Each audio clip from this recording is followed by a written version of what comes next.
Welcome to Swungover's second podcast. Please forgive me, I'm getting over the Lindy Focus plague, so there might be some sniffling in the microphone. So at Lindy Focus, they had a 5-part discussion series on race in the Lindy Hop scene, and that was led by Breai Mason-Campbell, and it was a fantastic series. One of the things that we constantly asked ourselves throughout the discussion is, what can we do to make the change we want to see in the scene? How can we make the scene more welcoming to people of color? There were a lot of different answers, and a lot, every person I think walked away with many different plans of attack and answers that they had to that personal question. And one of the simple ones for me as a person with a platform like Swungover was that it made total sense to just do an interview where I ask people of color in the scene what their experience is like and what they wish their experience is like, and then share that interview with the community. So I tried to pull it together as quickly as possible since there was only a few days left of Lindy Focus by the time that I had the idea. But luckily it worked out fantastic. I had offered 2 different times for people to do interviews so that people who were traveling could get in one. I had a 10 a.m. one, and I had a 2 p.m. one. And as you can imagine, at a place like Lindy Focus, you probably won't surprise you that almost everyone chose the 2 p.m. recording session. I did have one person for the 10 a.m. recording session who she had to go travel immediately afterwards, and so she got up early in order to try to make it. And I actually really liked the result. The result is that we have a lone voice speaking about their experience, and I think that really shows the lonely, that represents the loneliness that a lot of people of color feel if they're the only person of color in the room at a local swing dance event or at a national event. And then the 2 p.m. interview was a group, and that represented how there is a community, there is a family of color in the scene that has a voice. And so, like I said, I really liked the result for that reason. So it might seem kind of strange, but we're going to have an interview with one person followed by an interview with many people. And so we asked, the first question is, what is your experience like as a black person in the scene? And then the second question is, what do you wish your experience was like? A quick reminder that this is a guerrilla podcast, which means that we try to find a room that's as quiet as possible that everyone can fit in, and we pull out a microphone and I press record, and we try to make it work as much as possible. I'm still learning a lot about the art, so I apologize that there's a few mic booms and that sort of thing. I try to keep the volume as low as possible, and I try to keep everyone as loud as possible, though there are some different distances in the room. Anyway, long story short, I very much appreciate your patience. So without further ado, here's that interview.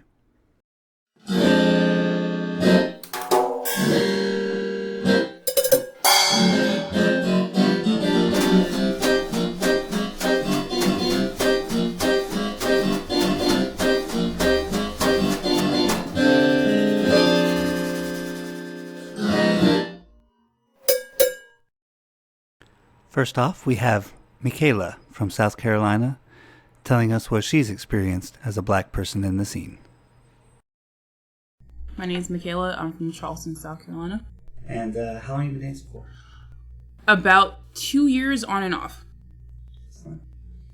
So the question is, what's it like being black in the scene? Well, when I started dancing, my family members, along with maybe a few black custodians I run into at the events I attend, whenever they know of me dancing or they see me dancing, they think of it as like, oh, that's interesting. What is that? Or they think of it as like kind of odd. They don't understand. And of course I have no problem telling them about and like educating them, because of course everyone should know about this. It's freaking awesome. But there's a part of me that's also really bothered that people in my community, or even the generation before me, just don't seem to know. And I feel like that's something I feel that should have been taught to me, or at least something that I should have been made familiar with at a young age.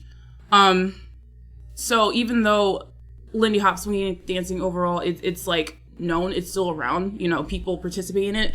To me personally, I still think of it as a lost art, because seeing that people in my life, people in my community don't know, that's really disturbing to me.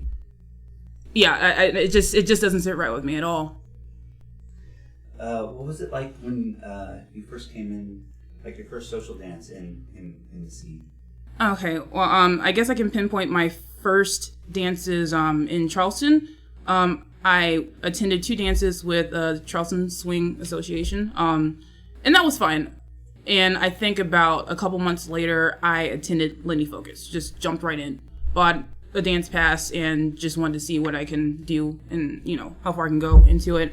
It was, I don't know if any of it had to do with my insecurities, but I felt a little kind of isolated, because when I think about it now, I know dancers who they have, I guess, an issue of having too many people asking them to dance, and I've never known that problem ever. So when I went in as a new person, still trying to feel my way around the dance floor, no one would approach me. Of course, it's not an issue now, because I've gotten used to it. I primarily ask most of the time. I always ask, but it's nothing to me now. But at the same time, that shouldn't be something I'm used to, What are your experiences like now? I know you've already answered a lot of that. Very well. I was like, yeah. Do you feel there are things that happen specifically as a Black woman? Yes, going back to being a follow specifically, and just having people avoid you sometimes. God. I remember one of the people in the discussions, I don't know if you're going to reference that at all, but they were, I think it was a group, we started talking about gender roles in the community and how we just kind of fall into follow or lead sometimes, even though you have people who, switch things up, do what they want, females being leads, males being follows. People still see it as like a dating scene, and there's nothing wrong with that, but we're there to have fun specifically, not just to find girls to hook up with. So I feel like people translate finding a partner to someone that they would potentially want to hook up with, and I guess, God, I feel like that also sort of goes into my experience dating as a Black woman, and it shouldn't be, those shouldn't be related at all, I just wish that people would see me as just a follow. It shouldn't go into what you're attracted to or what, yeah, I don't know if that makes any sense at all, but it just, yeah, it should just be dancing, strictly, nothing else. Have you done contests before? No, I would like to in the future. Yeah. I'm just, I want to find a partner. All right. Yeah. So, partners, is it, what's your experience like have you looked for partners? Is no. Something you haven't done yet? Actually, no, I haven't really started looking for a partner yet, but I do have a friend who was also in discussions with us. She said that she actually had some difficulty finding a partner.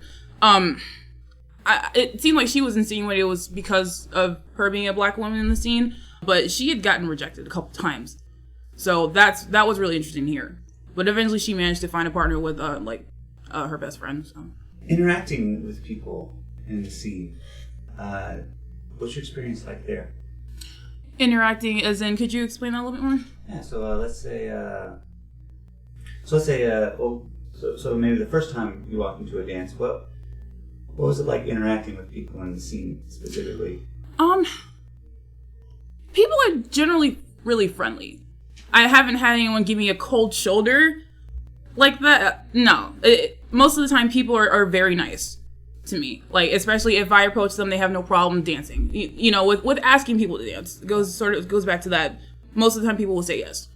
So, if you mean specifically dancing, I haven't had any issues of people being directly mean towards me. Yeah, it's been fine. It really has. Yeah. Is there in your home scene? Is there a culture of of non-dance related interaction, like people going out to a place to eat or to a bar after a dance or before a dance or that kind of stuff? Is there extracurricular? Not specifically, not that I know of. I do know that the venue that we use in Charleston, Knights of Columbus, there's a pizza place next door. So I guess depending on the event, people will go next door to that. So that might be sort of a congregation spot. But other than that, I don't think so. Do you feel welcome to those invitations? Oh, absolutely. Yeah, totally. How about the classroom? What's it like for you in the classroom? In the classroom, there's no different. It's just fine. I guess there was an incident specifically that kind of like stays with me. Not about how I was treated in the classroom. It's just I guess something that was kind of strange. There was an African dance class last year. I don't know if you remember that class here. A French woman named Maria. Yeah, Marie. She was teaching the class, and there were a handful of people that attended. I think she had two sessions of that class, and for some reason, it didn't seem to get a lot of traction from a lot of people in Lindy Focus. And I remember when I was having dinner with other dancer friends that year, we had met a woman and her daughter who came with us, have dinner with us. They came to our place to have dinner with us. And there was another black girl that was there, and this woman, she asked her specifically, did you take the African dance class? And she had this look on her face like, what? Why are you asking me this? It's as if it's sort of in the way it felt like insinuated as if this is a black thing specifically, not just something for people to come to learn. And for some reason, it seems sometimes as if I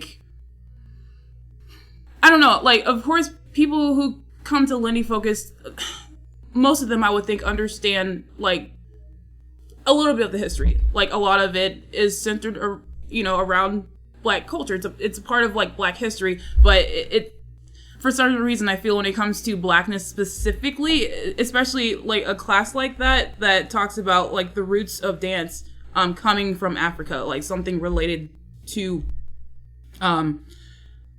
I guess black people in a way, sort of. It's just for black people. That's as if they're saying that's not for us, that's just for them. It's not something that we could pull from. And that's something that bothered me too. But my treatment specifically in the classroom, no, nothing weird. As you've been in the scene, when did you start?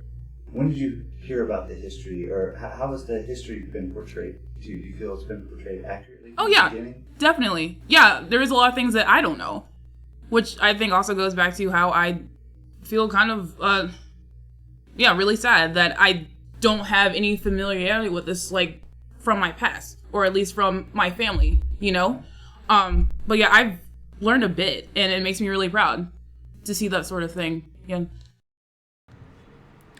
Next, we have the group: Breonna, James, Radeena, Darold, Latasha, and Javier, telling us about their experience in the scene. All right, so welcome everyone. If we could have everyone say your name and where you're from. My name is Breonna, and I'm from New Orleans. My name is James. I'm from Puerto Rico. Dina, I'm from Charlotte, North Carolina. I'm Darold. I'm from New Orleans. I'm Tasha from DC and New York. Javier Johnson from Hartford, Connecticut. Let's start with when you first got into the Lindy Hop scene. Maybe if you wouldn't mind talking a little about what brought you there and what your experiences were at the very beginning. When I first started Lindy Hopping, I would go to clubs and bars and stuff like that, and the dancers that were already there, that already were established, really tried to, I want to say, ostracize me. They tried to really keep me out of it. So when I finally started, I got a lot of pushback, and I kind of felt alone a little bit. You know what I mean? I was looking for other people to hang out with, but there was none.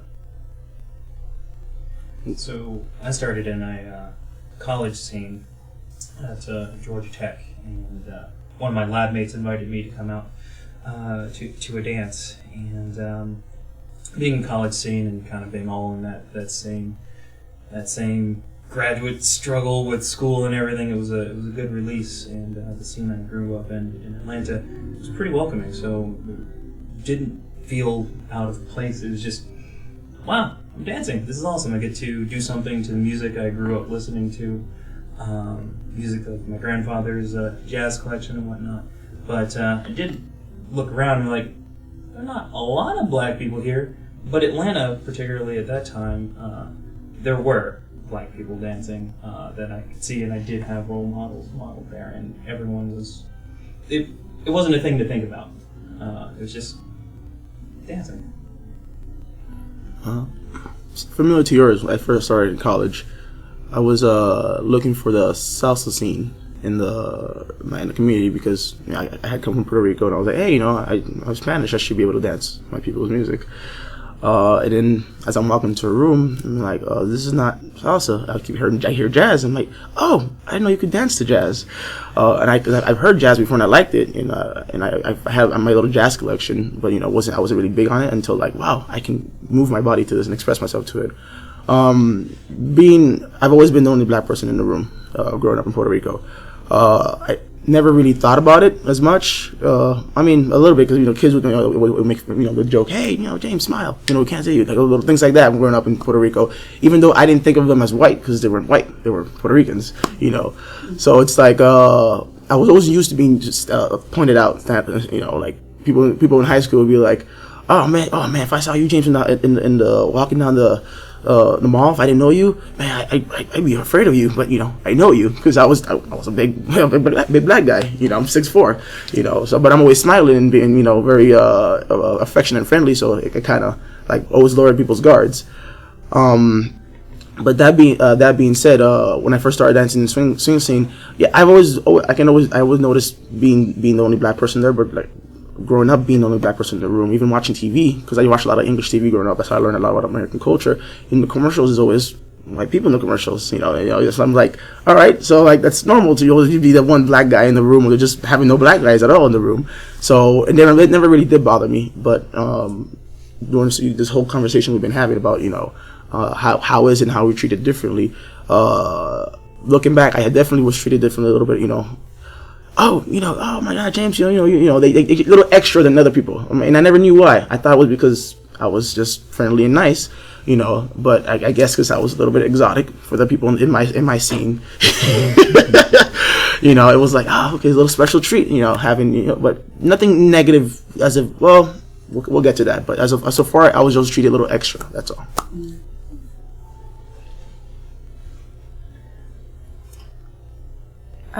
So I first saw Lindy Hop by watching the Malcolm X autobiography by Spike Lee.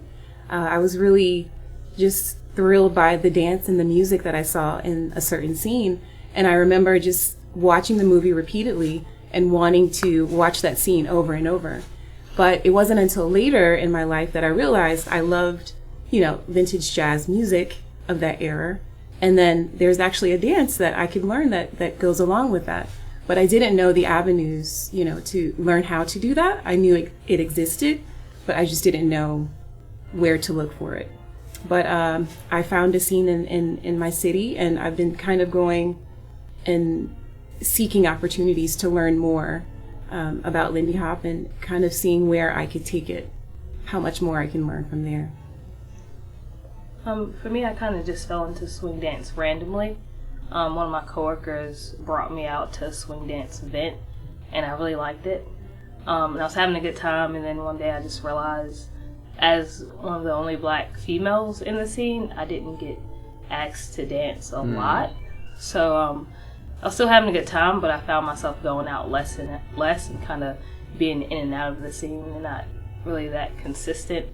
And eventually kind of building my own scene, and it seems like the scene is becoming more and more segregated, not on purpose, but it's becoming more diverse, but it just seems like a lot of the black people are just hanging out with each other and just dancing with each other.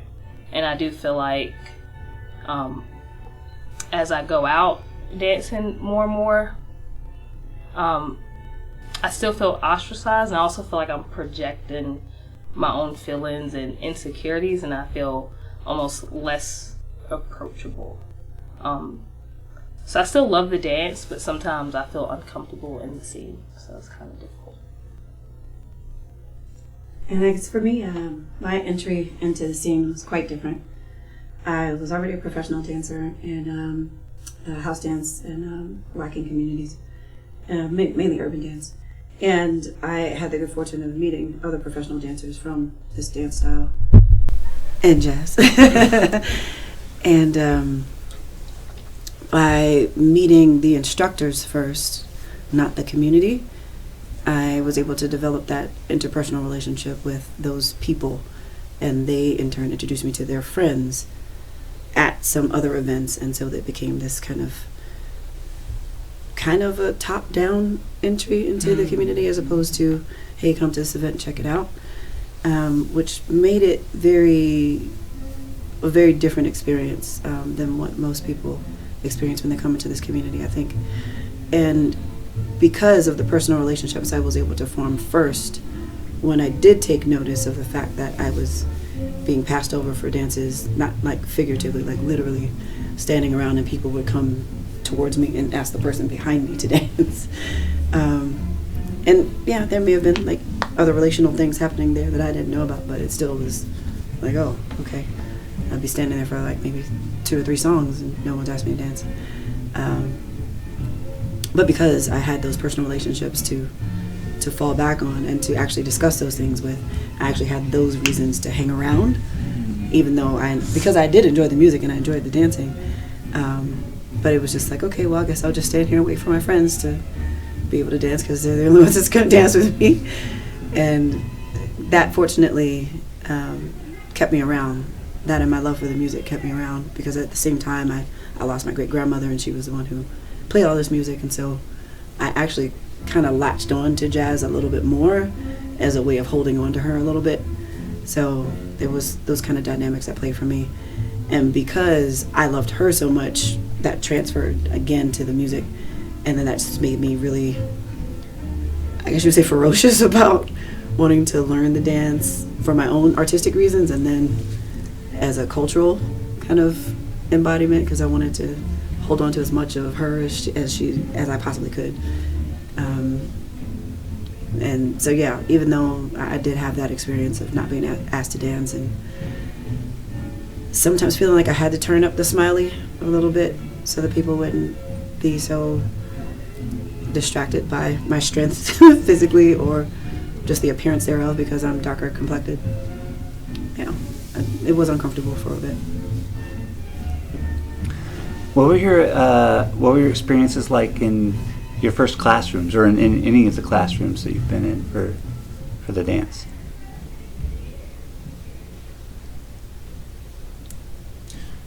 No, I'm just, because it always goes back to, there's definitely a different perspective about being black as a man and a female. And I have a lot of black female friends who it always goes back to the same thing.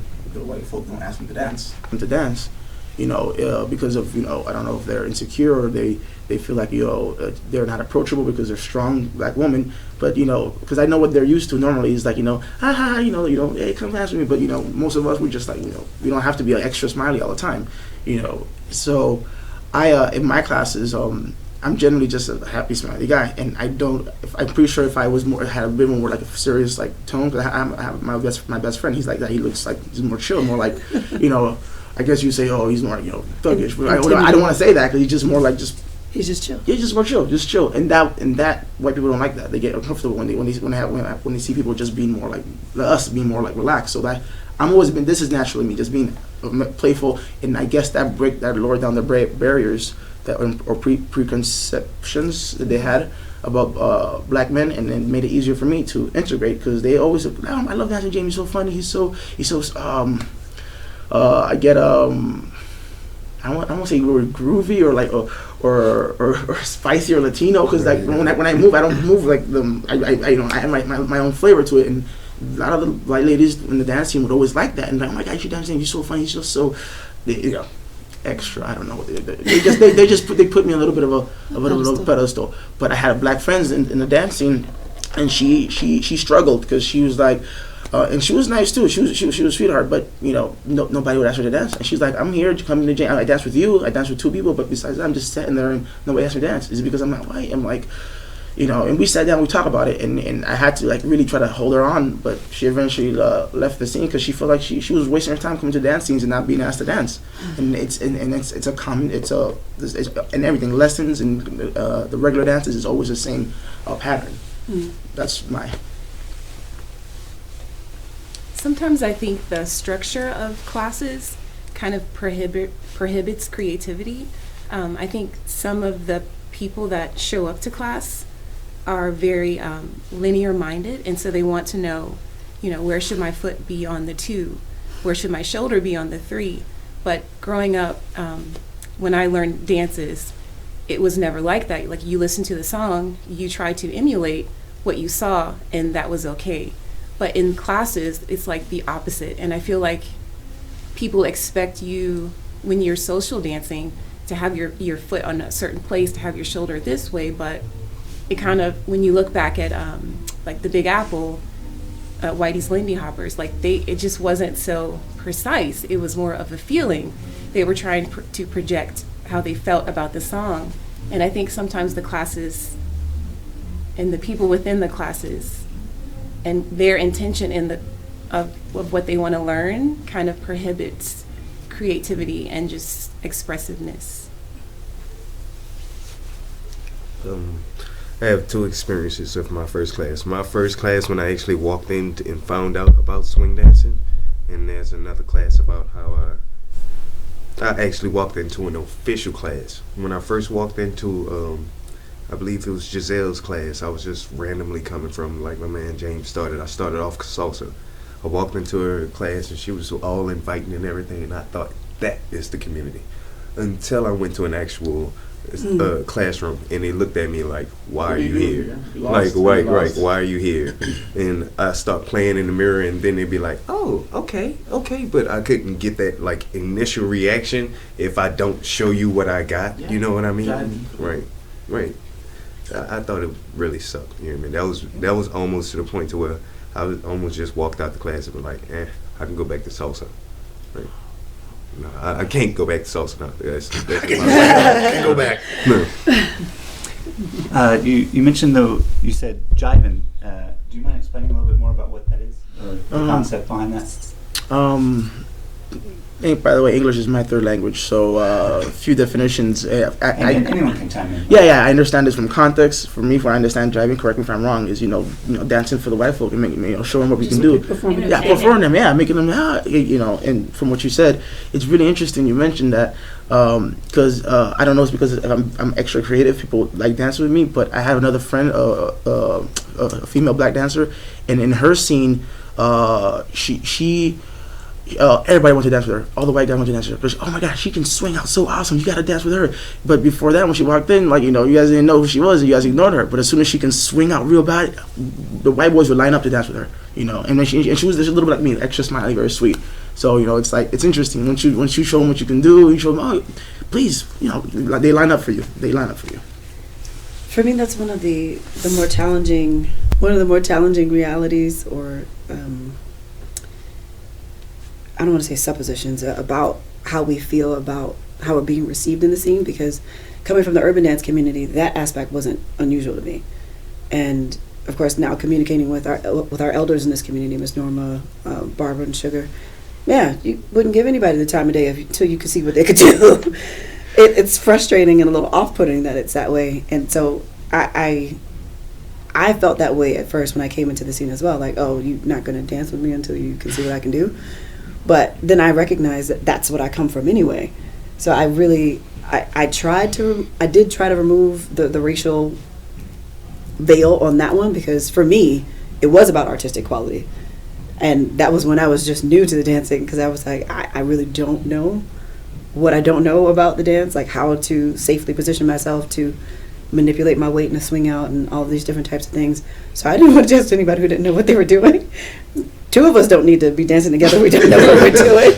I was like, I'd rather dance with somebody who knows a little something so they can actually, because I had good body control and quality of movement. So I was like, if I can dance with someone who knows rhythmically where I should be, I can feel my way through a little bit better. So I kind of got a little hair raised about that for a second, like, oh, you guys aren't going to dance with me until you can see that I'm a dancer. But then I just let that go because I know, well, that was just me, not to be dismissive of anybody's like feelings about that. That was where I was coming from with that. I recognize that, yeah, in my background where I come from, you don't dance with somebody unless you can see what they can do. So I wasn't too off-put by that, yeah. But I know in class-wise, I had the great fortune of working with you, Bobby, and a couple of other dancers privately for a year before I actually went to a class, a formal class. And even in that setting, the terminology, it was better to learn it right before than to be inundated with it to allow that to stifle my creativity, because you guys are absolutely right. With my quality of movement and understanding and feeling of rhythm, knowing all of those terms would have completely disrupted my ability to dance my way in this dance. And yeah, I think a strong case can be made for ensuring that people are more connected to the rhythm and the music and their embodiment rather than these steps and shapes. For me, in my first classes, I noticed that I felt a little dehumanized because, you know, in the classes, you're forced to rotate and switch partners and introduce yourself to everyone. And so it seemed a little forced, and I noticed every time a white lead would get to me, a lot of them wouldn't look me in the eyes. You know, it's like I wasn't human to them until we started dancing and having a good time, and then they realized, oh, we're having a good time and we're connecting on this one thing, and hey, we're the same, like we're doing the same dance, you know. How did you all feel about the history of the dance as it was communicated to you? It wasn't really communicated. I was about to say, what? Unfortunately, because like I said, I came in conversing with other professionals about it, and had already also done a lot of research about it. I was aware, but not fully aware. It's like I knew there were black dancers that did the dance. I didn't know that it was a black dance. Even still, coming from that lens, I was like, oh, Whitey's Lindy Hoppers. That's a weird name for a group of black dancers. Okay. But cool. The movement is amazing. Youth in the throwing down. Okay, cool. I can embody that. Awesome. And like we talked about many times, I wanted to just have a more authentic expression of the actual jazz presentation and rhythmic understanding in my house dance. So that was the main thing that drew me in. But yeah, if it hadn't been for working with other professionals who really loved the music and loved the art form and studied it, because Bobby gave me so much video footage. So much footage. But seeing that from you guys, and it was you guys being you, Jeff, even Nick, a lot of the international professionals, Peter Strom, Naomi, like looking at that footage and discussing that footage with you guys, I felt comfortable reinforcing, no, this is a black dance. Yeah, this is a black dance. It's a shame and it's really upsetting that no, that's not put forth more, that it's an understood thing. That it's not, yeah. So many people are confused, especially in the black community themselves, that this dance is a part of their culture and heritage. Interesting. I got a lot of backlash with that, with why are you doing that white dance? Exactly. That's interesting, because I come to dancing from a jazz background, just always listening to jazz music, and so the idea that it's anything but a black dance just is completely foreign to me. Like, I understand that there were white people that did this dance back in the day, Dean Jewell and all, and I dance mostly Balboa, right? But the idea that it's anything other than an African-rooted dance is just odd. It was never mentioned, sorry. I was going to just add to what you said. It was never mentioned to me when I first started dancing that was a black dance. I was like, oh, like it was probably a year or two later that I found out this was my people's dance.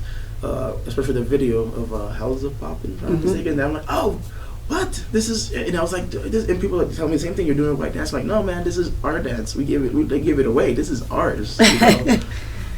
So I cut you off.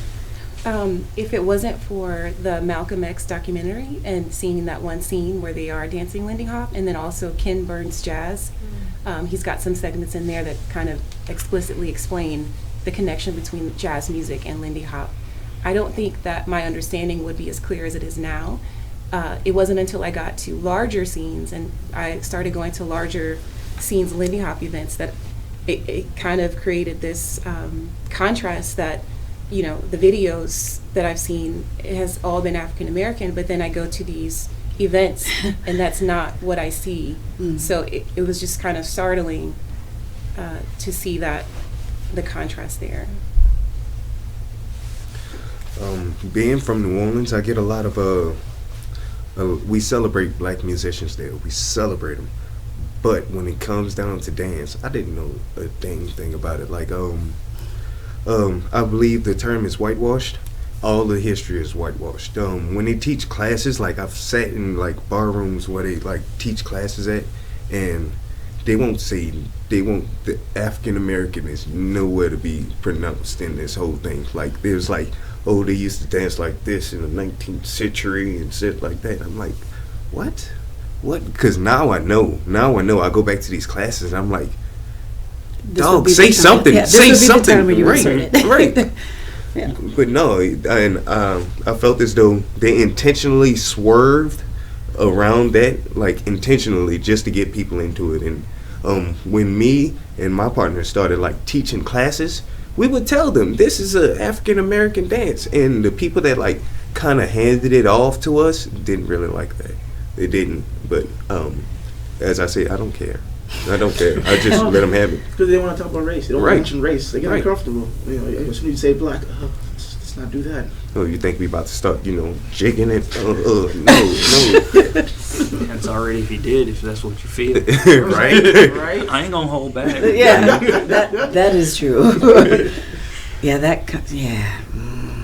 I don't remember when I found out it was a black dance, but I know when I did, it made me very proud. I already love the dance, but it's like now I have to really keep going. I have to preserve this have a art responsibility. form. I have a responsibility, to share this dance with young black kids and, show them it's not a white dance. So it keeps me going and it motivates me. It is a motivation. Right. Greatest story ever is I'm sitting in the backyard and like me and my twins are like, we're all dancing and I'm trying to teach them how to do this, and it's like, Dad, why are we doing this white people dance? And I'm like, son, for the next 2 hours, I'm about to go in on you. You go learn today. And those words have never flown out his mouth ever again. Like, we pulled up videos, we pulled up books. Like, you got to read this article. No more TV for you. No. Read Norman Miller's book. Read Frankie Randy's book. That's beautiful. The instructors of an international caliber and, national caliber, they are the ones that really try their hardest to refer back or reference back to the history. It's not so much the smaller scenes, but it's the people that travel, the instructors that are world renowned that I've seen really make it a point to reference back to the history, why we move our bodies the way we do, the explanations behind what we do. That's good to know. So, have any of you competed? And if so, is there a unique experience there? Actually, my first time, like going to an actual like swing dance event, I competed, and Who'd you compete in? I competed in a Jack and Jill at the Ace Hotel. Conveniently about Breai women. Right? That was our first competition together. Yeah, it was like 2 weeks, 3 weeks after I met her. It was like, yeah, let's go do this. When we finally got to the competition, I felt as though the winners were already decided before we even started dancing. You know what I mean? That was just what I felt like. All right, y'all put us in heats. Y'all did this, y'all did that, but y'all still gonna put those people in the finals. We can see this happening. I don't know if that's a scene thing or if it's a general thing, because No, I know what you mean. I felt that before. I've seen that before. But I don't know if it's like it's a, I want to say isolated, but if it's like a whole like international community, or if it's just like certain scenes who do that stuff already. Oh, I already know Bobby Magoo. He's gonna kill it, so just pop him in the finals. For me, every time I do the prelims with whoever I dance, I have a good time, I enjoy myself. A lot of people come up to me, you guys look amazing. You look like you're having fun. You guys were getting down. You guys were killing it. Oh my God! Everybody comes up to me, hey, we really enjoyed you guys. It's like a handful, and I'm like, okay, thank you. I'm happy you enjoyed my dance. And then I would never really place make finals. Sorry, whenever really make finals in Lindy Hop. And I was curious. I talked to some instructors. Hey, why? What are you guys looking for? I mean, when I'm dancing, what are you looking for me? He's like, oh man, you dance good. You have a good basic. You have good technique, but you don't match the Lindy Hop aesthetic that we're looking for. And I'm like, okay, cool. And I don't know if the aesthetic is like being more. I don't know. I'm just doing my thing, and I don't look fair. bad. I don't know either. Okay, good. Just making sure. I'm like, what's the aesthetic looking for? Because like, jiving, or jiving, jiving, or so.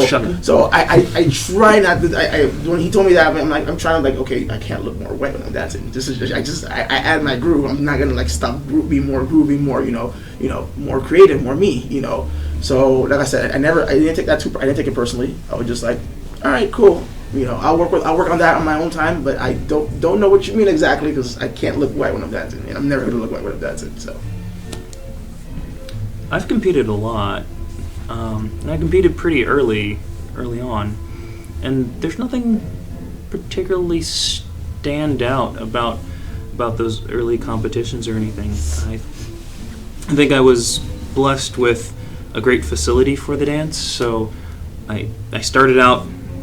Went to a dance, learned how to dance a little bit, then learned to Lindy Hop, and then like a month and a half later, now being an instructor, I'm like, I was solidly in an intermediate after like a month. So I just kind of bypassed the early stages. So when I started competing, 2 months after, because there was something after that, I think I'd bypassed a lot of the folks don't know you, at least in the region I was in. So I don't know if that would have influenced things if I had to come up from an unknown status, but all of my friends were there, and I kind of jumped a level to start there. At least that's how I think. Bobby, you were actually there when I started dancing. What was it like when I started dancing and competing? Speaking for myself, I was really excited to have someone, especially with such energy. And I don't know, you just radiated energy, and it was so lovely for me to see. I envied that, or I felt that inside myself, and I didn't know if I had it on the outside, but here was someone who had it on the outside, and yeah, that was my experience. And I think a lot of the scene probably felt the same way in Atlanta at the time. I wanted to take a break from the interview to talk about my answer to Javier's question about what was my experience with him in the scene. And my answer was basically I was really excited to have someone so energetic around. And though that's completely true, in hindsight, I wonder how much Javier's personality played a role in me kind of having him just effortlessly being a friend to me. By which I mean, Javier didn't act very different from most of the people I had grown up with in my Atlanta suburban town, which was mostly white people. And so Javier not acting very different from them was a very easy person to get along with. Like we quote, spoke the same language, unquote. And anyway, it's got me thinking that what if he had acted very differently? What if he had acted in ways that I was not familiar with as a white suburbanite? Would I have so effortlessly become his friend? Would I have tried to become his friend? How much would I have reached out to that thing that was different than what I had known? So basically, that made me think a lot about how I need to make sure that I'm not just interacting with people that so effortlessly speak my suburban culture, if that makes sense. Anyway, it's something I've been thinking about, and I thought it was important to mention it. Now back to the interview. Yeah, I don't know about, that's where I feel like, I guess I feel like that's where the equalizing happened, as far as like my experience coming into the scene, because I met, I made friends first with most of the instructors and then started dancing. And then the Frankie Manning Foundation opportunity happened, and then that also kind of changed my information access a little bit. But once I started competing, it was like I went from people knowing me to like, wait, who is that?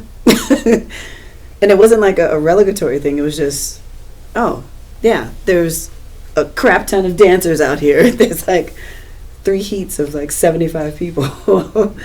At that point, for me, having judged events like that, it is you find 1 or 2 people that you don't know who really stick out. And sadly, if they're only really throwing down to your liking one time, they're just kind of like, oh, okay, well, that might have been cool, but yeah, I know this person, yeah, they're doing good today, or maybe they're coasting, but I know that in the finals they'll put on a good show.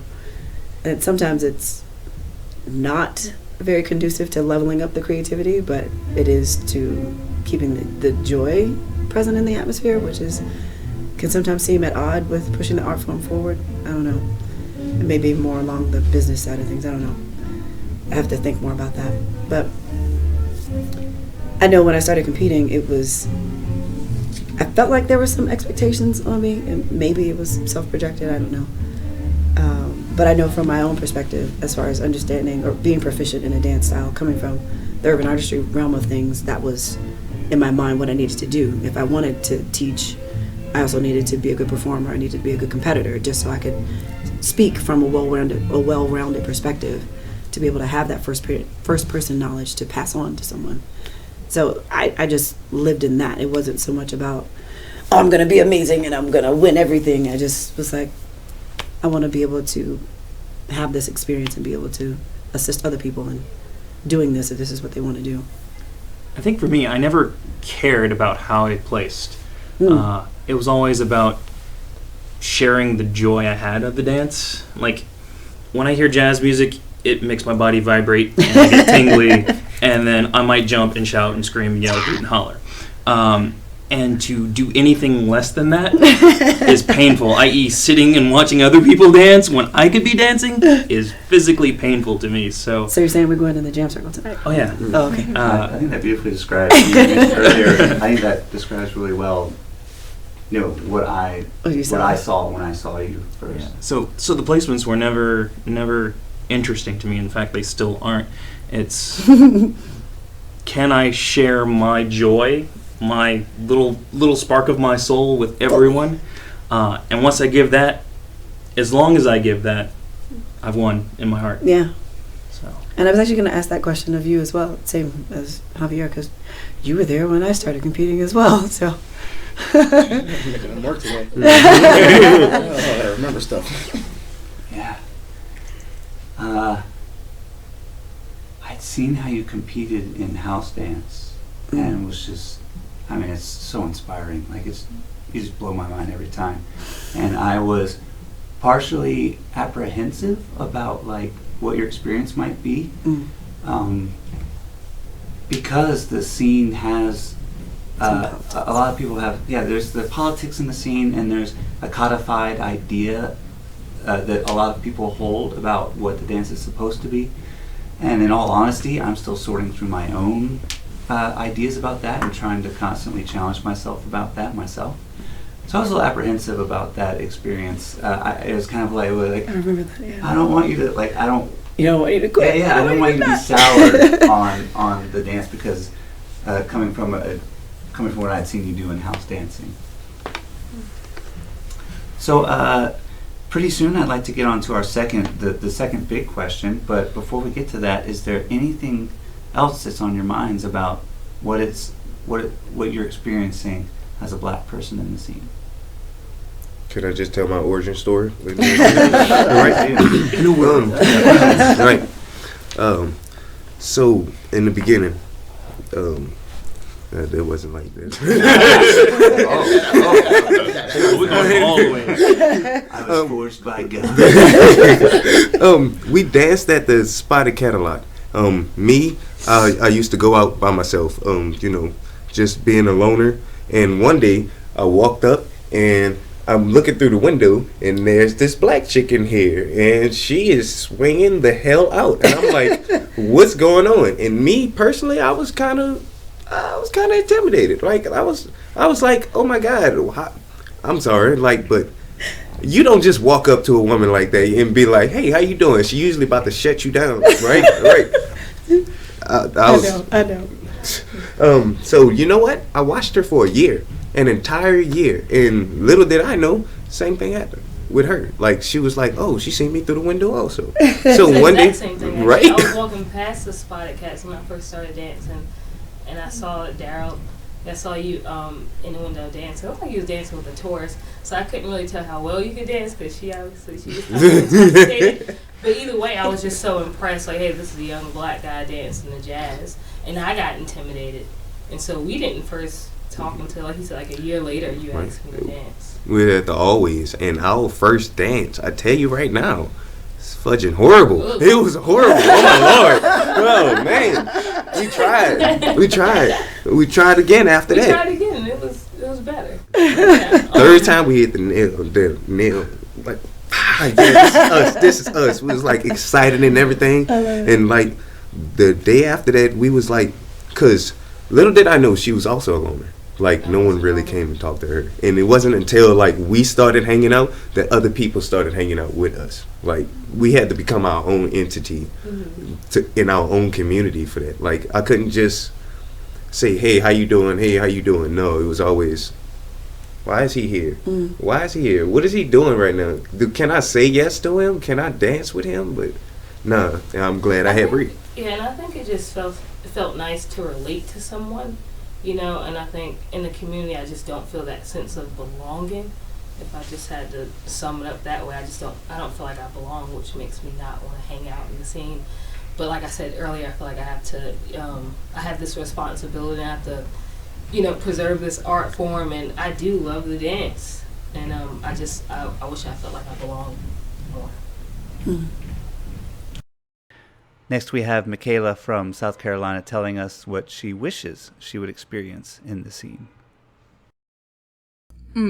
I will say,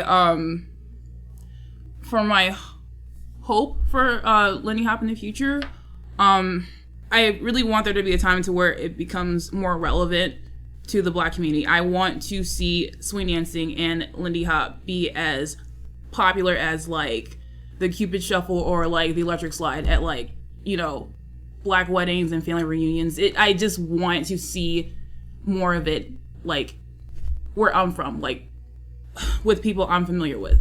I don't want it to be just this thing that's foreign or that people assume it's just for like young white people or old white people. I don't even know where that comes from.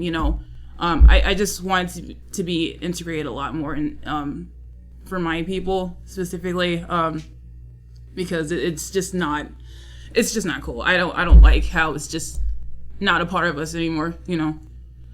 Yeah. So that's my final thought. It's fantastic. What does the ideal Lindy Hop scene look like for you in the future? Like, what do you wish the scene to be like in the future? I want to feel other black dancers to feel comfortable in their blackness. I don't want them to feel as if they have to pull back or to code switch when they come to dances. I don't know. I feel if they were like their authentic selves, I don't think they would get a lot of like a lot of like, can't think of the word, negative reactions from people. But I know that there's this insecurity that we have of being as black as we want to be, you know. I just want us to feel comfortable, like, completely. Yeah. You mentioned the word code switch. Do you mind explaining that a little bit? Code switching is pretty much, like, you have a group of black friends, and, you know, you're black. There's a way you act with them compared to the way you would act with other people, like in a professional setting, or just people, maybe other white people or people you just don't know that well. It doesn't always have to be specifically about being black and switching up for other people. It could be related to, like, other situations. But personally for me, sometimes I feel I can't say things a certain way. It's just like changing up your language and your attitude a little bit in different settings, pretty much. And do you have any advice for how people already in the scene can help make your dream a reality? Just be a little bit more open to dancing with people you personally wouldn't normally dance with on the dance floor. I understand, like, people out there who I dance with, they're good people. You know, it's just I know that people tend to have, like, personal biases that they might not be aware of. So I just want people to just sort of just be more aware of who's around you and just ask someone to dance. Just be random about it. I think that would be helpful. Or just talk more. Talk to people that are outside of your clique, you know? Because I tend to see that at Lindy Focus too, which it's not a bad thing. It's not a problem. People, you know, they'll hang out with their scenes, but just try your best not to be too cliquey and just to be open to other people you may not normally talk to. Yeah. And finally, we have the group telling us what they wished they would experience in the scene. So the second question is, what do you wish it would be like to be black in the scene?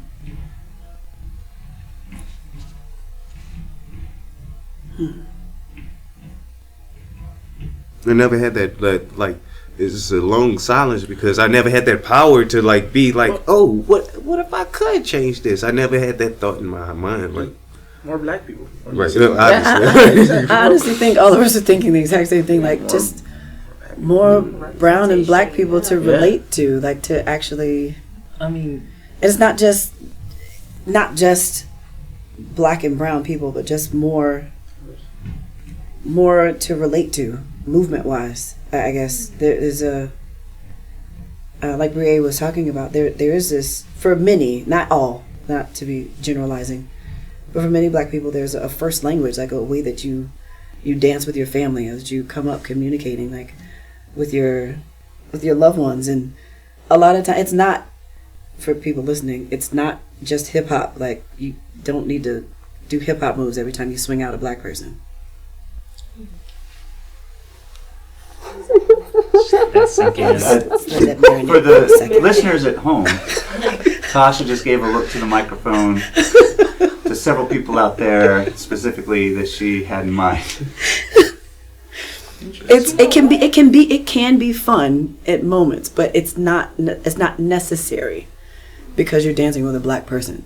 But similarly, when you are dancing with a black person, there are some other moments of things that you can share, of things that are culturally ingrained in you, that just kind of come out sometimes when you're dancing together. And it would be fun to have those same rhythmic, joyful experiences that you fall into as you do when you dance with someone you're familiar dancing with, like our dance last night. Interesting. But you know, Latasha, I think it's the same thing even in just conversation. Like, I feel like when white people come up and talk to me, it's like, hey, homegirl. You know, it's like they're forcing, like, they don't know how to speak to me. You know, and it's like I'm not just another human being. We can just have a regular conversation. You know, so it's the same thing as, like, them trying to do hip hop moves in a swing out. And Breai was saying that, it was speaking to the persona rather than the person. They're just the same way, and I guess I caution it because now being an international instructor, which is weird to say, instructors are people too, just like every other dancer. They're human first. Like, not, you don't have to oh, this is a black person. I need to, what was the last episode of Blackish that I saw so I can talk about that? Or what is this political issue that's going on with black people right now that I can ask them about? I know even being socially awkward situations sometimes, that is a go-to to try to find an inlet to talk to somebody. But it doesn't have to be so contrived. Like, just talk to people. If you like someone's hair, it's fine to say you like someone's hair. You don't walk up and touch their hair and say you like their hair. But you can say, I like your hair. I like the way you styled yourself. It's really nice. So just now when Tasha said that, there was a lot of reactions of camaraderie. Is that it? So is that the thing? Yes. Do you mind really quickly just describing what the thing is? And Pat me on my head? Like, don't touch my hair. Don't touch my hat. Really, don't touch my hat. Do not touch my hat. Oh my God! Don't do that. Breathe. Like that is so cool, but I didn't give you permission to come in my personal zone though. Like, and for me, it's I don't want to be made a novelty, right? This is my hair. It's like this always. It does one thing, and that's curl. I'm not a novelty. There are millions of people on the planet with hair just like this, or slightly different than this, but don't treat me like a novelty. Yeah. It might be novel to you because in your experience it is new. Yeah. Great. Let's talk about it. But let's talk about it. Let's come together before we just go. As soon as the hands start. Yeah. I like the word novelty. When I'm I dance blues as well.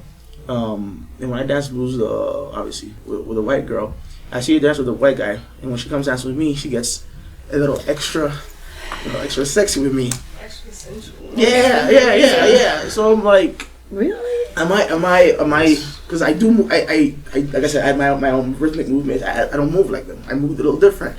I don't know. Is it because I'm dancing with the big black guy? He dances differently. He's I feel like I'm fetishized sometimes in the blues. I am. I feel that. And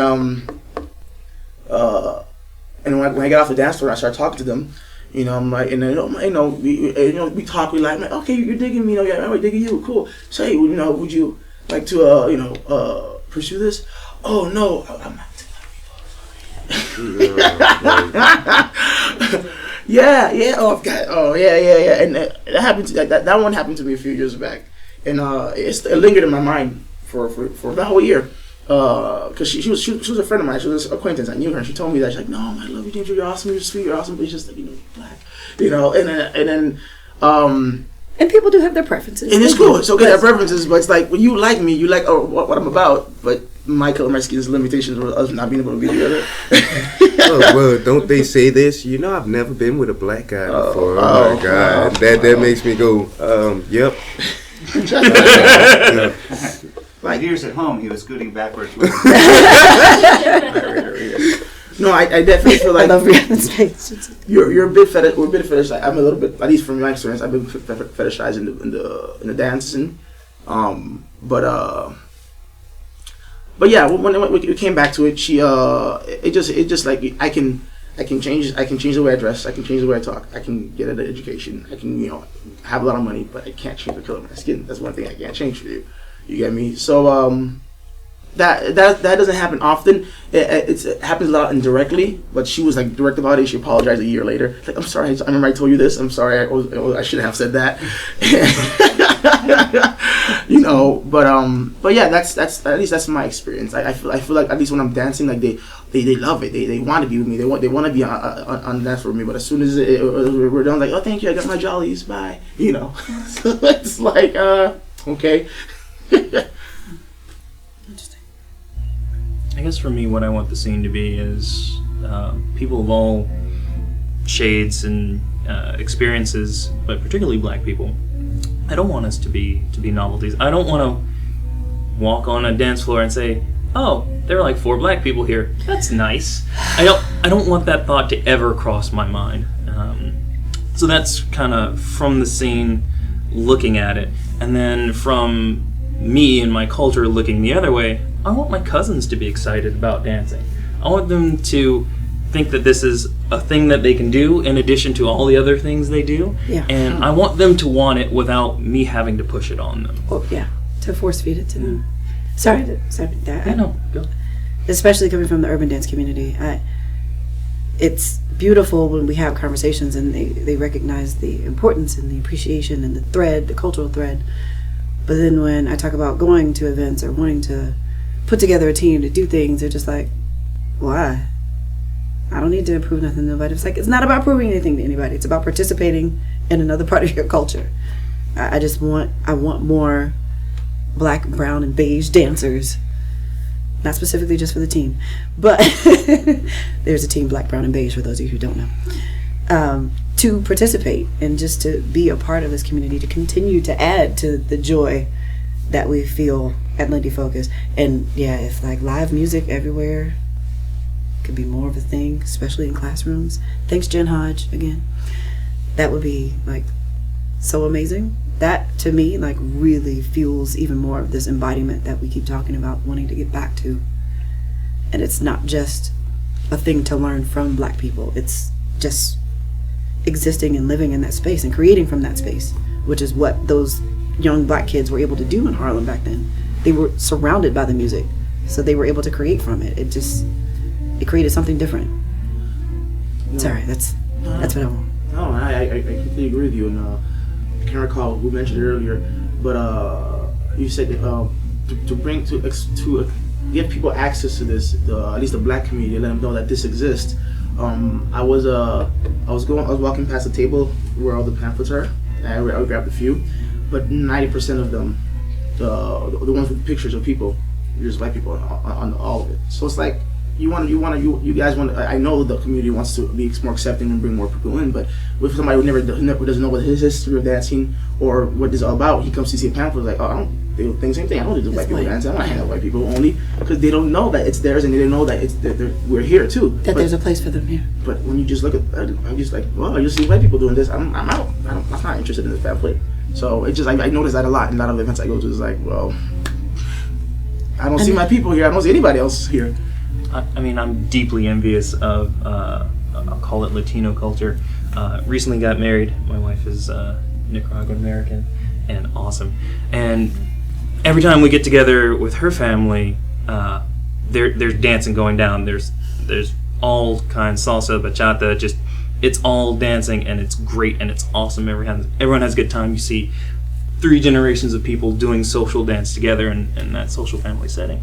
And then when we go to we actually went for Thanksgiving to my family's reunion, and we had dancing there. It was Motown and soul, and there's always a Soul Train line or the electric slide, some going down, but there was no Lindy Hop there, right? It's like I want them to not only dance, but a lot of the soul dancing that they do, a lot of the electric slide are solo movements, but not partnered, and so I wish there was a stronger partner dancing component to my family's culture. Well, my black family's culture, because now I have a Latino family culture. I wish there was more of that it's not just my wife and I doing that one swing song because they know I do swing dance and they're like, oh, that's cool. I'd like more of that to be kind of a regular thing, like the rest of my family to do. I guess I would wish you would respect my culture. Like seriously, I get hella tourists coming down to New Orleans and they don't respect the culture at all. We're here to, if we're dancing, they want to come in and be like, oh, but I West Coast. I would never been to your will, but baby, this ain't no West Coast music. You know what I mean? Like this is down south. Like you ain't gonna try to dip into this. Not a little bit, but no. Okay, then you gonna act snooty about it? You know what? Okay. What are some other ways that people can respect your culture? Because I think that sometimes from the white perspective, there's like, are we respecting their culture by like letting them keep it and not like trying to cross that line? Are we respecting their culture by trying to take part in it, but then are we appropriating it? Like, what are some ways that we can respect the culture? I guess by trying to understand it, because they coming up to us and touching our hair because they don't understand our culture. You don't, like, oh, black hair. Yeah, I would never come up to you and be like, oh, what's up, James? Shit. Like I said, that's understanding The culture. the culture.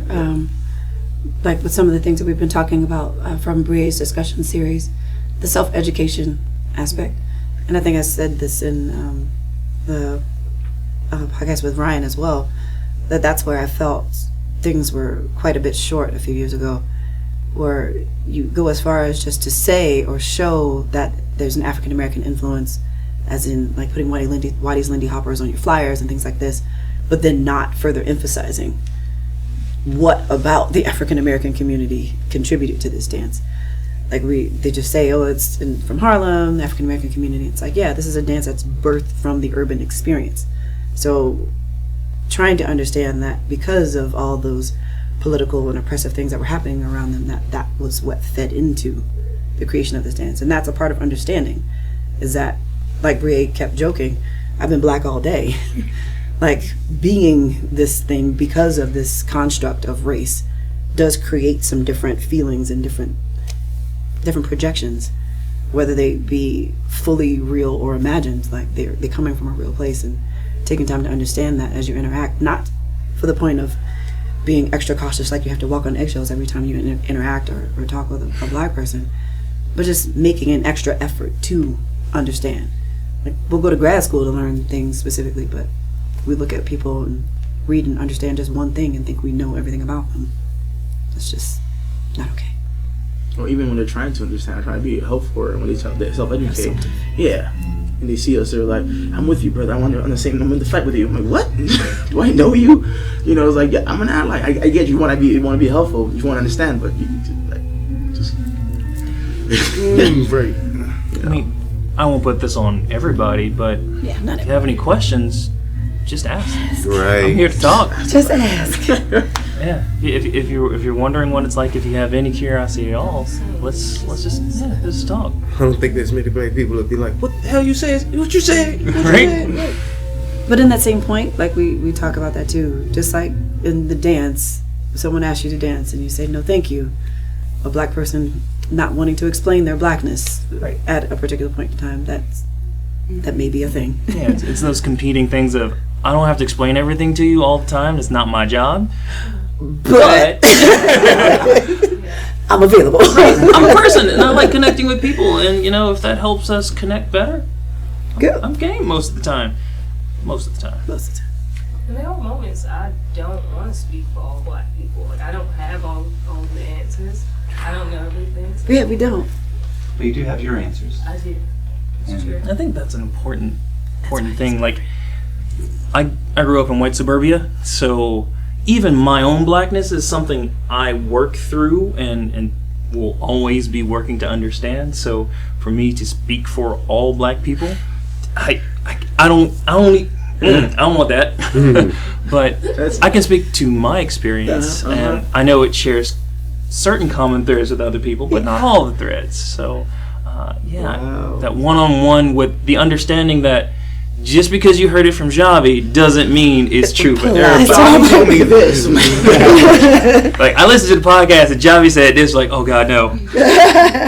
No. I get you, because I gotta be careful about when I explain black culture, because growing in Puerto Rico, there wasn't really a lot of black people around. So like all the black culture I learned about my culture was honestly from Dave Chappelle, Richard Pryor, the Comedy Central. Like they taught me about being black, you know. Oh no! And I didn't know. I learned from them about my culture, and I even remember the first time I went to college when in the U.S. I'm walking on the campus. There's another black guy, and I saw him, and he looked at me like, give me the black nod, and I was like. I got you. I know that one.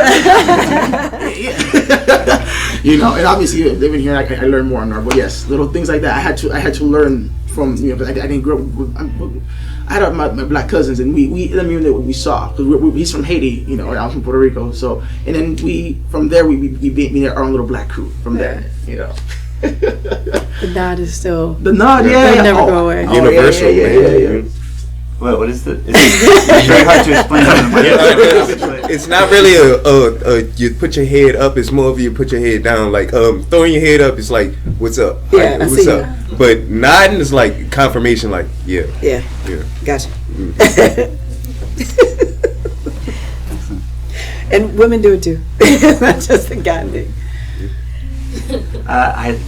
we talked about so many great things, and I'm so thankful for all of you. Is there any last thing you needed or wanted to say?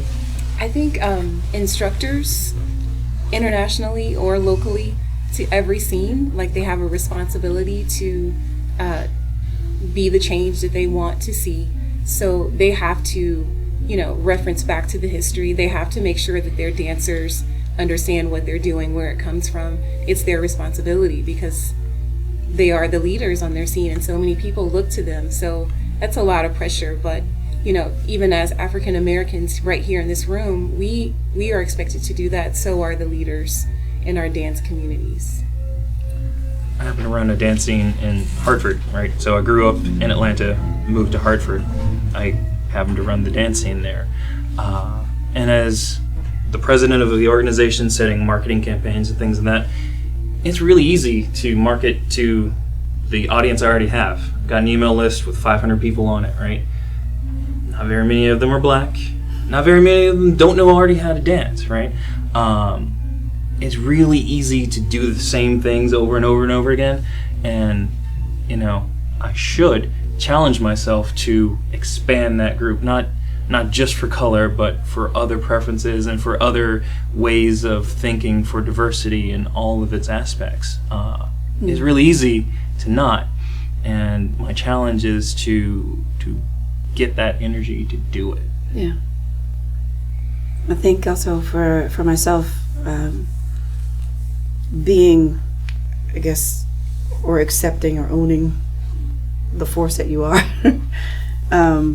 recognizing that I have, after talking with Breai as well, I have been very strong about reinforcing this African embodiment in the movement and putting that rhythm first and that understanding first. And regardless of people's full reception of it or not, honestly, like almost DDTing them over the head with it to the point it's like, no, I know you want to get the fancy move, but you're going to live in this a little bit so that you can grow in this understanding. But challenging our fellow instructors and scene leaders to really stand up and say that these things are not okay and to reaffirm and reinforce where this dance comes from. It's going to be a powerful year, I think. Mm-hmm. My challenge is to be a performer and not a toy anymore, man. Like as Bree said, when she first found me, I was like dancing with tourists. That's my thing. Like going out dancing with tourists. They're drunk, I know, but it's kind of fun. And plus, in my own community, I couldn't go out dancing with them, so I would just find some, oh, you from Norway? Hey, come dance. You know what I mean? And being more like, I want people to take me more serious now. Instead of like, I come in the club and, oh, here comes the dancer. You know what I mean? Oh, this is going to be a good show. No, when I come in, I want you to treat me like, hey, would you like a chair? Would you want a menu or something like that? Yeah, I would love a menu instead of you being like, hey, come on up here and dance, man. Are you about to pay me to do this? No, because no, they're not. So you just want me to be a toy, help you with your show, and not pay me? No, it's probably not going to happen. And for this next year coming up, I'm not having that ish no more. No, it's not happening. Right. Kind of going back to changing the community, I think education is important, and also positivity, and just being that positive role model, but also letting go. Like you guys said earlier, you can't force other brown people to go out dancing, but you can just represent and be that role model. Like I said earlier, that keeps me going. I know me and Darold, we had a gig one time at a black family reunion, actually. And, it was a bunch of little black kids there. And I know they probably won't remember me, but at least I know I was a positive role model. And they'll remember the dance and the art form. And hopefully we'll see them in the Lindy Hop scene, Yes. Well, it was really hard to see that stuff. Like, we're kind of taller than him. Statue, like, I can really, like, be like, yeah, what's up, little man? How you doing? Right. And I try to play that up, like, seriously. As growing up, like, my greatest lesson was taught from, like, the powerful people in my life. Like, if you treated me like a child, I wasn't going to respect you. But if you treated me like, hey, I know you understand what I'm saying, you can do this. I would respect you a whole lot more and be like, yeah, you kind of my role model now. Can you autograph this for me? You know? Thank you. I want to give a huge thanks to Mikayla, Breonna, James, Radeena, Darold, Tasha, and Javier. Thank you so much for sharing your thoughts and experiences with us. After we finished recording the podcast, Radeena stuck around and we had one final exchange. She told me that the inaction I was talking about, how in the era of segregation, whites wanting to separate themselves from blacks was basically a call to inaction ultimately, and how in the modern days not wanting to offend or confront was also ultimately inaction. Well, Breonna said, regardless of their reason for doing so, they both have the same effect. And that's why inaction is racist. Please take what you can from this podcast and choose any path but inaction. Thank you so much for listening.